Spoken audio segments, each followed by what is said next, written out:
तरके वफा ड्रामे में फाइनली अनीला का अंजाम शुरू तो हुआ। पहली किस्त ऐसी है जिसे देखकर खुशी हुई कि शुक्र है अनीला के साथ तो कुछ बुरा हुआ, नहीं तो सब कुछ मरियम के साथ ही दिखा रहे थे। इधर मरियम प्रेग्नेंट हुई, इधर तलाकनामा पहुंच गया इसके पास सप्तैन की तरफ से। अनीला की तो खुशी का कोई ठिकाना ही नहीं था, मिठाइयों के डब्बे मंगवा रही है। और वहीं आखिरकार नदीम की हकीकत भी सबके सामने आ गई।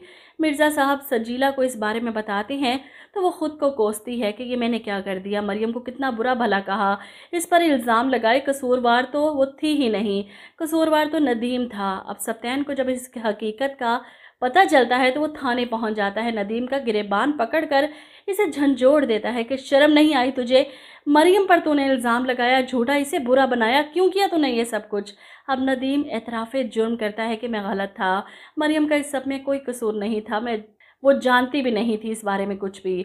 और सप्तैन सर पकड़ लेता है कि मैंने इसके मुंह पर खड़े होकर इसे इल्ज़ाम दिए, इस पर बहुतान लगाए, और वो ये कहती रही कि इसने कुछ नहीं किया। ये सब कुछ कितना कितना बड़ा बेवकूफ़ था, अपनी बीवी की बातों पर यकीन नहीं किया, इस झूठे की बातों पर आकर। और वहीं घर पर अयाज के यूं अनम को छोड़ने की धमकी देने पर अनम तो पहले ही स्लीपिंग पिल्स खा चुकी थी और रोती पीटती है कि अयाज ने मुझे छोड़ दिया तो मैं मर जाऊंगी। और ऐसे में अनीला इसे मशवरा देती है कि तुम छोड़ो, दफ़ा करो उस घटिया इंसान को, जान छुड़वाओ उससे, अपनी खुला लो उससे। अनम को तो गुस्सा ही आ जाता है अपनी बहन की बात सुनकर।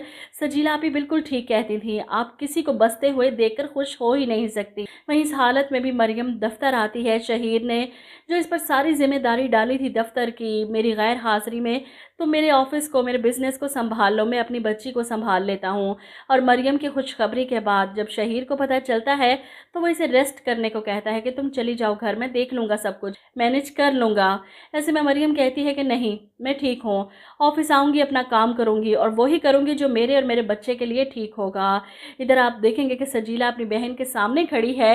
अनीला आपने मरियम और सप्तैन के बीच में जो कुछ दरारें डाली वो सब कुछ मैं जानती हूँ, और मैं सप्तैन को बताऊंगी कि मरियम बेकसूर थी, इसका किसी चीज़ से कोई वास्ता, कोई लेना देना नहीं, और उसे घर वापस लेकर आए। जिस पर अनीला इसे धमकाती है, तुम ऐसा कुछ नहीं करोगी। ऐसे में मिर्ज़ा जो घर आया था पीछे खड़ा इन सब की बातें सुन रहा था।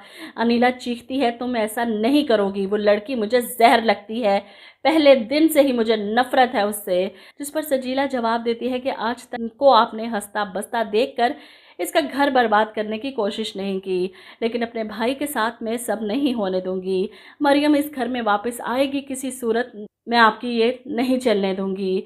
ऐसे में मिर्ज़ा आगे बढ़ता है, तो तुम हो इस सब के पीछे, अफसोस हो रहा है मुझे उस भाई की किस्मत पर जिसे तुम जैसी बहन मिली। अनीला एकदम से थोड़ा परेशान होती है, आगे बढ़ती है और प्यार से मिर्ज़ा से कहती है, ऐसी बातें कर रहे हो तुम। ऐसे में मिर्ज़ा कहता है, जा रहा हूँ मैं यहाँ से सारे ताल्लुकात ख़त्म करके जो मैंने तुमसे कभी जोड़े थे, मैं ये रिश्ता ख़त्म करता हूँ। मिर्ज़ा तो वहाँ से चला गया, लेकिन अनीला ये सदमा बर्दाश्त नहीं कर पाती।